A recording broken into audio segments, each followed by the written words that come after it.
ये कब्रिस्तान नहीं आपको लग रहा, आपको लग रहा है आप किसी हाउसिंग कॉलोनी के अंदर जा रहे हैं। ये एक घर का बैक लॉन है जिसके अंदर ये कब्र है और एक मकबरा घर के अंदर कन्वर्ट हुआ हुआ है।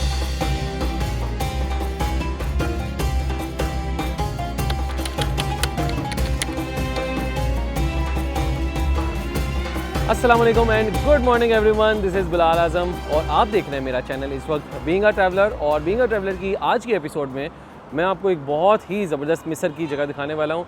मैं खड़ा हूँ इस वक्त कायरो शहर में और कायरो शहर के भी ओल्ड कायरो के अंदर। ये ओल्ड कायरो कितना पुराना है, ये वो जगह है जिसका नाम था फुस्तात। फुस्तात वो शहर का नाम है जब हज़रत अमर बिन आस ने मिस्र को फ़तह किया 641 हिजरी के अंदर। और जब इस्लाम आने के बाद इधर जब जंग हुई मुसलमानों की विद क्रिश्चियन जो यहाँ पे वो रहते थे। और ये पीछे जो शहर आपको नज़र आ रहा है ये वो शहर है जो उस ज़माने में आबाद हुआ था। और जो मिस्र जिसको कहा जाता था वो इसी इलाके को कहा जाता था क्योंकि यही ओल्ड कायरो है। अब ये वाली जो जगह पीछे है आज इसको कहा जाता है द सिटी ऑफ डेड्स, यानी कि मरे हुए लोगों का शहर। एक तो हमारे पाकिस्तान में है ना मोइंजोदड़ो, वो भी मरे हुए लोगों का, लेकिन ये किसी और तरीके से इसको कहा जाता है मरे हुए लोगों की जगह। वो क्यों है, बहुत ही इंटरेस्टिंग फैक्ट्स हैं। मैं अब नीचे शहर के अंदर उतरता हूँ। अगर आप मेरे पीछे देखें तो ये सड़क ऊपर है और इस सड़क से अब हम नीचे सीढ़ियाँ उतरते हुए जाएंगे और उसके बाद इसकी गलियों में जाएंगे। टोटल तकरीबन 6 किलोमीटर का ये एरिया है। अब इसकी गलियों में चलते जाते हैं और आपको साथ साथ मैं इसकी अब हिस्ट्री बताता जाता हूँ। आए आज एक्सप्लोर करते हैं city of dead, people who live in a housing colony of graveyards. तो ये सीढ़ियाँ अब हम यहाँ से उतरेंगे और अब मैं आपको इन गलियों के अंदर लेके चलता हूँ और साथ साथ इस सिटी ऑफ डेड की क्या हिस्ट्री है और क्या कैसे लोग यहाँ पे रहते हैं वो मैं अब आपको बताता हूँ। ये देखें बहुत पुराने घर हैं, काफ़ी ज़्यादा इसमें ऐसे हैं जिसमें लोग नहीं रहते। ताले वगैरह ये देखें ये लगे हुए हैं। तो एक्चुअल में क्या है कि जैसे ही मिस्र जो है वो आबाद होना स्टार्ट हुआ था तो हर एक जो कबीला था उसको कोई ना कोई जगह दे दी जाती थी कि वो यहाँ पे अपनी रहाइश रखे और उसके साथ उसको एक उनके कबाइल के कब्रिस्तान के लिए भी जगह दी जाती थी। तो कल्चर ये था कि यहाँ पे बाकायदा जब वो अपने बड़ों को दफनाया करते थे तो उनके एक कब्र का ये घर बनाया करते थे। ये अगर आप देख रहे हैं ये जितने भी अब आपको घर नज़र आ रहे हैं ना, ये एक्चुअल में घर नहीं है, ये इनकी कब्रें हैं एक्चुअल में इसके अंदर। जैसे मैंने आपको बताया कि 7वीं सदी में 640 ईस्वी के अंदर जब यहाँ पे आए मुसलमान तो उसके बाद से ये वाली जगह आबाद होना शुरू हुई थी। और अगर मैं अब आपको यहाँ पे दिखाऊँ जो साथ साथ मैं देखता जा रहा हूँ, ये देखें ये अंदर घर है लेकिन ओवरऑल ये कब्रें बनी हुई हैं। तो इसमें जो उनकी कुछ कॉमन लोगों की पॉपुलेशन है उनके भी कब्रें आपको नज़र आएंगी, लेकिन ज़्यादातर जो उनके फेमस लोग हुआ करते थे बड़े, उनकी यहाँ पे कब्रें बनाई जाती थी। ये देखें कमरों के अंदर ये भी सारी की सारी कब्रें हैं। तो आप ये ज़्यूम कर लें कि आलमोस्ट 1500 साल पुराना शहर, 1400-1500 साल पुराना। और जैसे हमारा कराची के पास ठट्ठा से जब आप कराची की तरफ जाते हैं तो मकली नेक्रोपोलिस आपको नज़र आता है, वो भी बिल्कुल ऐसा ही है कि वहाँ पे कब्रें हैं और तरखान पीरियड और जैसा मुग़ल पीरियड उनके जितने भी मशहूर उनके रॉयल लोगों की कब्रें हुआ करती थी वो भी वहाँ पे बनी हुई हैं। ये बिल्कुल वैसा ही नेक्रोपोलिस है कायरो का, लेकिन इसकी एक जो अलग वजह है इसके जो उससे उस चीज़ को अलग करती है वो ये है कि यहाँ पे जो कब्रें हैं वो घर की मानद बनी हुई हैं। और सबसे इंटरेस्टिंग पार्ट क्या है, सबसे इंटरेस्टिंग पार्ट ये है कि अभी आगे मैं आपको कुछ जगह दिखाता हूँ। फ़िलहाल आप ज़रा ये स्ट्रक्चर देखते जाएं कि कैसा यहाँ पे बना हुआ है ये सिटी ऑफ डेड्स। कि ये कब्रिस्तान नहीं आपको लग रहा, आपको लग रहा है आप किसी हाउसिंग कॉलोनी के अंदर जा रहे हैं। तो बिल्कुल ये एक हाउसिंग कॉलोनी का आपको टच देता है। और ना सिर्फ ये कि कब्रों के घर, अभी आपको मज़ीद आगे पता चलेगा कि एक्चुअल में भी लोगों के रहने की जगह ये कब्रिस्तान बन चुका है। ये भी देखें एक बहुत बड़ा एक मज़ार आया और मैं अब उस जगह पे जाना चाह रहा हूँ। ये वो सारे मज़ार हैं जो बेसिकली कुछ बंद कर दिए हुए हैं, यानी ओपन पब्लिक के लिए नहीं है, और कुछ ऐसे हैं जिनकी ओनरशिप इनके जो रिलेटिव्स हैं, जो डिसेंडेंट्स हैं, उनके पास हैं इनकी जितनी भी चाबियाँ वगैरह भी हैं। तो यहाँ पे देखें ये ज़रा खुला एरिया आ गया और ये भी एक कब्र है। तो ये एक पूरा कब्रिस्तान का जो है वो आपको घर नज़र आ रहा है, एक कॉलोनी, और ये उसके अंदर ही हम इस वक्त चल रहे हैं। ये मेरे पीछे जो आपको एक बहुत बड़ा मज़ार नज़र आ रहा है, ये भी किसी बिल्डिंग में इन्होंने कन्वर्ट किया हुआ है। ये देखें, अब ये एक फैमिली इधर रह रही है और अंदर इसके असल में कब्र ही थी और उनके जो कमरे हैं वो कमरों के वो उन्होंने कन्वर्ट कर दिए। मैं अब ज़्यादा वीडियो बना नहीं रहा इसलिए। तो ये भी अगर आप देखें, ये भी एक घर है, अंदर वो देखें कब्र बनी हुई है। मैं ज़्यादा प्राइवेसी की वजह से दिखा नहीं सकता, लेकिन ये बिल्डिंग जो है ना, ये वाली, ये पूरा एक मज़ार है और अंदर आंटी का पूरा मुझे किचन वगैरह नज़र आ रहा था, वो बैठे हुए हैं यहाँ पर। और ये देखें, ये भी इसके अंदर भी बाहर ना पता कैसे चल जाता है आपको देखने में ये क्यों घर लगता है। बाहर हर एक की ये देखें जो प्लेट है ना कि अंदर कौन मुदफ़न है उसका वो सारा लिखा हुआ है, अल मरहूम हसन तलत अब्दुर्रहमान। ये भी देखें, ये भी घर, अंदर जा सकते हैं, चले जाएं। अच्छा जी, सलाम अलैकुम। तो इनसे रिक्वेस्ट किया अरसलान भाई ने कि अगर हम अंदर से आपका देखना चाहेंगे। ये भी कोई मज़ार ही था तो जो अब इसके अंदर रहती हैं। मैं एक दफ़ा बाहर आ जाऊँ फिर आपको सारा बताऊंगा कि ये क्या सीन था, क्यों ये सब कुछ हुआ। शुक्रिया। ये देखें जी, ये अब इन्होंने पीछे एरिया बना दिया हुआ है। इनसे पूछो कब्र यहाँ पे कहाँ है? इधर ये अच्छा, वहाँ पे भी है। तो ये इस वक्त मैं मकबरे के अंदर खड़ा हूँ और यहाँ पे बता रहे हैं कि यहाँ पे कब्रें थी। अब वो ऑब्वियसली इन्होंने फिर अपने इस्तेमाल में क्योंकि ले आए हैं तो ज़रा नीचे कर दिए इन्होंने। ये सारा का सारा मकबरा है, एक्चुअल में कब्रें थी यहाँ पर और अभी भी हैं, कुछ निशान हैं, लेकिन इसको भी इन्होंने घर में कन्वर्ट कर लिया। असल वजह यही है कि जब कायरो की आबादी बहुत ज़्यादा बढ़ गई और लोगों को रहने के लिए उनके पास जगह नहीं थी, तो उस वजह से फिर काफ़ी जो आसपास के जो गरीब लोग थे उनको यहाँ पे शिफ्ट होना पड़ा। यहाँ पे देखें, ये इन्होंने अपना एक प्राइवेट कमरा भी बना लिया हुआ उसके अंदर। तो एक्चुअल में हुआ यही कि पहले ज़माने में 7वीं सदी से लेके 13वीं सदी तक तो इस सिर्फ़ और सिर्फ जो बड़े लोग हुआ करते थे उनके मज़ार हुआ करते थे। और मैं अभी आपको दिखाऊंगा कि इसका जो बाकी का दूसरा पोर्शन है कि हज़रत इमाम शाफ़ी जो हैं उनका मज़ार भी यहीं पे ही है। इसके अलावा भी जितने भी सल्तनत फ़ातिमीद के, अब्बासी के और उसके बाद ममलूक के और इनके जो बड़े लोग थे, जितने भी एलीट थे, गवर्नमेंट के लोग हुआ करते थे, उनके यहाँ पे मज़ार थे। और इस इलाके के अंदर मैं अब आपको साथ साथ दिखाता जाऊँ, ये अब ये सारी अंदर कब्रें हैं। ये अब आपने समझा नहीं कि एक्चुअल में किसी हम गलियों में जा रहे हैं, ये सबके मज़ार हैं हर एक की। अगर आप ये मैं अब आपको क्लोज़अप करके दिखाऊँ तो ये देखें, ये उनका नाम लिखा हुआ है, मुदफ़न आइला कंदील। तो इसी तरह ही अब अगर मैं यहाँ पे आऊँ तो मुदफ़न अलहाज मोहम्मद अब्दुल सलाम अल बयूमी और ये मुदफ़न असरा अल बयूमी, हर एक ही ये कब्र है यहाँ पर। और उसके मुताबिक उनकी बाहर जो है वो नेम प्लेट्स लगी हुई हैं, आले अब्दुल जलील वरासवान। तो एक्चुअल में हुआ यही कि पहले जो थी मिस्र की आबादी, जितनी भी अगर आप देखेंगे मैप के ऊपर, मिस्र पूरा का पूरा जो दरिया नील है सिर्फ इसके साइडों पे ही आबाद है, बाकी जगह पे सारा इसका सहारा डेजर्ट है। अब ये जब अर्बनाइजेशन स्टार्ट हुई, मिस्र की बहुत से लोगों ने ज़मीनें ख़रीदना शुरू कर दी, तो जितने भी लोग थे झुग्गियों में रहते थे या इधर उधर रहते थे, उन जगहों पर बिल्डिंग्स और या कंस्ट्रक्शन शुरू हो गई और इन लोगों को वहाँ से निकलना पड़ा। ये लोग फिर वो जो थोड़े से पॉवर्टी क्लास के अंदर आते थे, ये लोग फिर शिफ्ट हुए पहले इस एरिया के अंदर और उसके बाद इनको कुछ छत चाहिए थी, कोई जगह चाहिए थी रहने के लिए। इन लोगों ने फिर यही किया कि जो इनकी या तो फैमिली के मज़ारात थे या इनके जो जानने वालों के थे या कोई ओपन ऐसी स्पेसेस थी जहाँ पे कोई नहीं आता था, इन्होंने फिर जाके उसको अपना मस्कन बना लिया। और आज ये लोग अब देखें जितने भी हैं ये मकबरे के अंदर ही रहते हैं। तो इसी अभी गली में चलते चलते एक और मज़ार नज़र आ गया जो अहले बैत में से हमारी एक हज़रत अली की लड़ी के अंदर से एक लेडी हैं जिनका नाम है सैयदा फ़ातिमा। ये सैयदा फ़ातिमा हज़रत अली की लड़ी के अंदर से हैं और ये इनकी तख्ती लगी हुई है जिनके बारे में मैं अब इनकी जो लड़ी है वो पढ़ के बताता हूँ। तो हज़रत अली के बेटे हज़रत इमाम हुसैन के बेटे ज़ैनुल आबिदीन, फिर उनके बेटे इमाम बाकिर, उनके बेटे जाफ़र बिन सादिक, उनके बेटे मामून और फिर उनके अल-कासिम अल-तैयब और फिर आगे से उनकी बेटी थी फ़ातिमा। तो इस तरह इनका पूरी लड़ी यहाँ पे लिखी हुई है कि ये उनकी बेसिकली यहाँ पे उनको यहाँ पे दफनाया गया। तो ये कुछ लेडीज़ थी, इनसे हमने रिक्वेस्ट किया कि हमें अगर देखने दें। ये मुदफ़न है अब्दुल कादिर का इधर है और ये देखें, ये भी मकबरा है। अब मकबरे के अंदर एंटर हो गया हूँ, लेकिन ये अब एक घर है तो इन्होंने हमें इजाज़त दी है। और ये कछुआ भी है। ये देखें, अब ये इनका बैक यार्ड है एक्चुअल में। तो इधर जो कब्रें हैं मिस्र के अंदर स्ट्रेट वाली कब्रें होती हैं, हमारी तरह ऊपर वो जो कोहान बना होता है वो नहीं होती।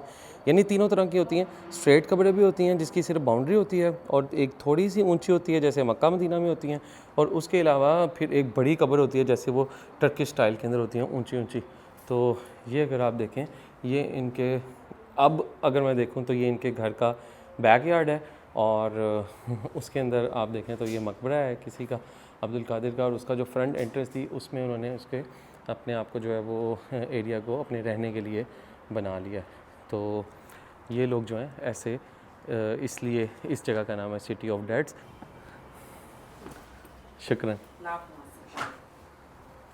तो ये एक और भी है मकबरा, और उसको भी इन्होंने घर में कन्वर्ट किया हुआ है। टाइल्स इन्होंने लगा दी हुई हैं, आप देखें, क्योंकि उसको घर का टच देने के लिए। ये एक साथ अपना उन्होंने कमरा खुद से बाद में कंस्ट्रक्ट कर दिया, और एक्चुअल में पीछे ये मकबरा था। आप देखें, इनके ये कब्र है एक्चुअल में, जब इन्होंने अपना इधर कारपेट रखा हुआ है और कुछ परात वगैरह रखी हुई है। तो ये वो टर्किश स्टाइल का आप समझे, जो ममलूक के बाद जो बड़ी कब्र बनाई जाती है पक्की वाली, ये वो बनी हुई है। और ये भी इनका अगर आप देखें बैक लॉन या बैक यार्ड आप कहते हैं, मेरे ख्याल है ये भी वही है। और ये पूरा एरिया सारा का सारा जितना है, ये पूरा वो मकबरा था। बड़ी खूबसूरत अगर इसकी मैं बाउंड्री देखूं तो ये देखें उसकी बाउंड्री कितनी ज़बरदस्त बनी हुई है जिस टाइम हम इसके अंदर खड़े हुए हैं। और ये अब कब्र पता नहीं किसकी है, इसके बारे में मुझे नेम प्लेट तो नहीं नज़र आई। ये एक घर का बैक लॉन है जिसके अंदर ये कब्र है, और एक मकबरा घर के अंदर कन्वर्ट हुआ हुआ है। So this is city of dead. मैंने कभी नहीं सोचा था कि मैं ऐसी जगह भी कभी ज़िंदगी में विज़िट करूँगा और आप लोगों को दिखाऊँगा। तो हमारा बीइंग अ ट्रैवलर चैनल इसलिए है कि यार हम ज़्यादा से ज़्यादा आपको उन जगहों के ऊपर दिखाएं जो कि थोड़ी सी मिस्टीरियस भी हैं, इंटरेस्टिंग भी हैं, आपके नॉलेज में भी इजाफा हो रहा है। यार मैं कैसे कहूँ, मतलब गलियाँ खूबसूरत भी बहुत लग रही हैं, लेकिन दूसरे लफ्ज़ों में हम कब्रिस्तान के अंदर चल रहे हैं।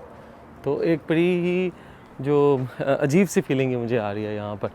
ये भी मदफ़न मुस्तफ़ा सैयद अज़ाम, और आगे से उनकी औलाद, तो पूरी फैमिली के हैं यहाँ पे। और अगर आपने मेरी एपिसोड देखी हो मकली नेक्रोपोलिस की, मैं उसका आपको स्क्रीनशॉट, उसका लिंक ज़रूर इसकी डिस्क्रिप्शन में डाल दूँगा। वो एपिसोड मेरी ज़रूर देखिएगा, वहाँ पे भी मैंने सारा एक्सप्लोर किया था। उधर भी ऐसे पूरे के पूरे ख़ानदान के बने हुए हैं। एक और मकबरा आपको मैं अब दिखाता हूँ। हर एक मकबरे का बाहर से भी स्टाइल अलग है और अंदर से भी। पुराने ज़माने का ये पत्थर लगा हुआ है, ये रहाइश भी है, और ये देखें ये सारी कब्रें हैं पूरी फैमिली की। एक्चुअल में अब देखें उन्होंने सिर्फ तख्तियाँ लगाई हुई हैं सामने, और ये इधर कब्र जो है वो नॉर्मली फ्लैट ही आपको मिलेगी। तब पूछो ये कब से रह रही हैं यहाँ पर? शुरू से ही मतलब फिर भी अच्छा, इन ये बचपन से ही रह रही हैं यहाँ पे, बचपन से रह रही हैं, यानी इनके भी जो बड़े थे 30 साल से रह रही हैं। 30 साल से रह रही हैं, बिल्कुल। ऐसे हिस्ट्री में भी हमने ऐसे ही पढ़ा है कि ये 1970s के बाद बेसिकली यहाँ पे लोग मजबूर हुए हैं यहाँ पे आने के लिए, तो उसके बाद से लोग हैं। ये था जनाब सिटी ऑफ डेड। मेरे लिए बहुत ही एक मिस्टीरियस सी जगह थी, इंटरेस्टिंग भी जगह थी, और ये तकरीबन 6.5 किलोमीटर लंबा है। तो अब मैं इसी का फिर सड़क के दूसरी तरफ थोड़ा सा आगे जाके, क्योंकि बहुत बड़ा है 6-7 किलोमीटर का, तो इसका जो दूसरा पार्ट है वहाँ पे दो बहुत बड़े मज़ार आते हैं, जिसमें मैं सबसे ज़्यादा इंटरेस्टिंग हूँ उनके मज़ार पे उनके लिए फातवा करने के लिए भी जाऊँगा, और वो है हज़रत इमाम शाफ़ी का मज़ार। तो अब हम अगली वैन लेते हैं और चलते हैं अब हम इमाम शाफ़ी के मज़ार पे। ये मिस्र का अलमशहूर दारुल अफ्तादिल मिस्रिया है, और पूरे इस्लामी दुनिया के अंदर यहाँ से जब कोई फतवा निकलता है तो उसकी बहुत ज़्यादा इंपॉर्टेंस होती है। किसी भी इस्लामिक टॉपिक के ऊपर जब कोई गाइडेंस वगैरह चाहिए होती है तो ये जो दारुल अफ्तार अल मिस्रिया, यहाँ से फतवे लिए जाते हैं, और उसके अलावा यहाँ पे फिर लोगों को गाइड किया जाता है। तो ओवरऑल जो मुझे बताया गया है, यहाँ पे ज़्यादातर इमाम शाफ़ी को ही ज़्यादा उनकी फ़िक़्ह को फॉलो किया जाता है, लेकिन हनफी भी हैं और मालिकी भी हैं। क्योंकि ये दरमियान में रीजन आता है, इसलिए यहाँ पे आपको कुछ लोग मालिकी फ़िक को भी फॉलो करते नज़र आते हैं और इसके अलावा आपको वो भी नज़र आते हैं।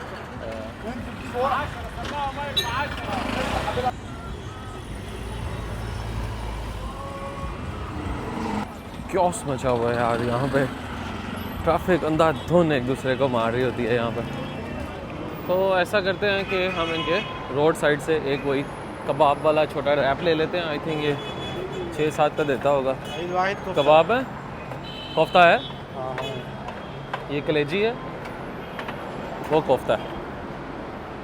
ओके, वाहिद कोफ्ता, वाहिद कोफ्ता। ये देखें पतले बर्गर में भी डालता है और रोटी में, तो यही ज़्यादा मज़े का होता है वैसे रोटी।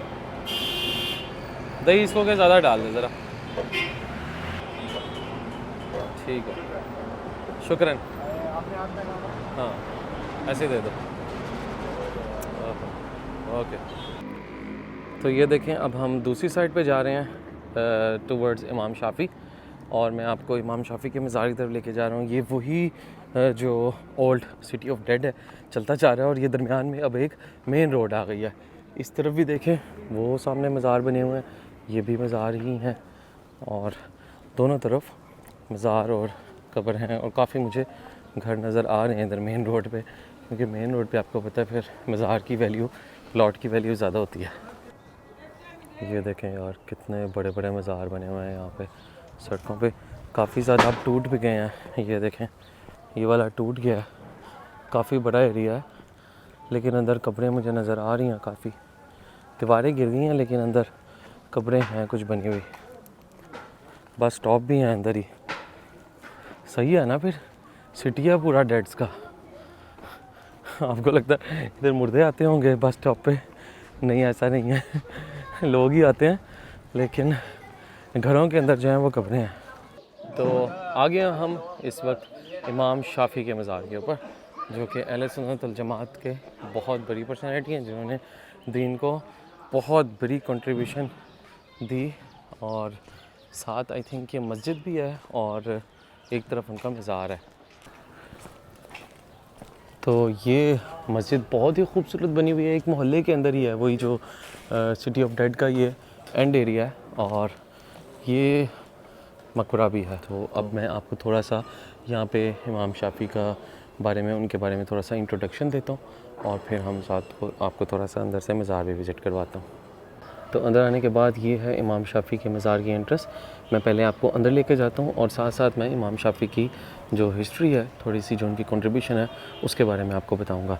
तो ये देखें, जैसे ही आप एंटर होते हैं तो ये है एक खुला एरिया, और इधर मदरसा भी बनी हुई है, दरसगाह भी बनी हुई है, और ये है आल इमाम शाफ़ी विज़िटर सेंटर। तो अब मैं एंटर हो रहा हूँ इनके मज़ार वाले एरिया के अंदर। ये शीशे का गिलास है, और ये एंटर होते ही वाह सुभान अल्लाह, बहुत बड़ा गुंबद, और बहुत ही हाथ से सफाई से काम हुआ हुआ है। रेड और ब्लू कलर की टाइल्स में मैं आपको अब थोड़ी सी हिस्ट्री बता देता हूँ। जो लोग नॉन मुस्लिम हैं उनके लिए भी इंफॉर्मेटिव होगा, और मुसलमानों में भी जिनको इनके बारे में नहीं पता उनको भी आइडिया हो जाएगा। तो ओवरऑल अगर हम देखें तो हमारे इस्लाम के अंदर कुरान के बाद जो मेन हमारी फ़िक़्ह है, उसमें 4 इमाम ऐसे हैं जिन्होंने इस्लाम को सही तरह से समझा है और उसको एक्सप्लेन किया है। जितनी भी हदूद हैं या कुरान के हुक्म हैं, हदीस के हुक्म हैं, उनको इकट्ठा करना और उनको फिर समझना और उनमें से फिर फतवे निकालना, ये हमारे 4 इमाम हैं। नंबर 1 आते हैं इमाम अबू हनीफ़ा, फिर आते हैं इमाम मालिक, फिर आते हैं इमाम शाफ़ी तीसरे नंबर पे, और फिर इमाम हम्बल। ये वो लोग हैं जिन्होंने फ़िक़्ह को डेवलप किया। और उसके बाद इमाम मुस्लिम और इमाम बुखारी वो हैं जिन्होंने हदीसों की किताबें लिखी और उसके ऊपर रिसर्च की। अब जो इमाम शाफ़ी हैं, इनकी जो बर्थ हुई थी वो हुई थी फ़लस्तीन में, गज़ा में। आजकल आपको पता है मैं इस वक्त विज़िट कर रहा हूँ इजिप्ट के अंदर, और इस वक्त जंग लगी हुई है और गज़ा की ही इस वक्त बहुत बुरी हालत है। उसी गज़ा में इमाम जो शाफ़ी हैं, इनकी पैदाइश भी गज़ा में ही हुई थी। फैमिली बहुत ज़्यादा गरीब थी, बहुत पुअर थी, तो वो फैमिली इनको 2 साल की एज के अंदर ही लेकर चली गई इमाम शाफ़ी को विद हिज फैमिली टू मक्का। अब मक्का में इनको तालीम हासिल करने का बहुत शौक़ था। ये मैं आपको क्लोज़अप दिखा रहा हूँ। अंदर जो कब्र को इन्होंने वुडन जो स्ट्रक्चर है उससे कवर किया हुआ है, बहुत ज़्यादा मैं आपको करीब से नहीं दिखा सकता। हाँ, तो 2 साल की उम्र में मक्का तो चले गए, लेकिन इनको तालीम हासिल करने का, रिलीजियस इस्लामी तालीम हासिल करने का बहुत शौक़ था। तो इन्होंने 7 साल के अंदर, 7 से या 8 साल के अंदर ही कुरान मजीद पूरा हिफ्ज़ कर लिया।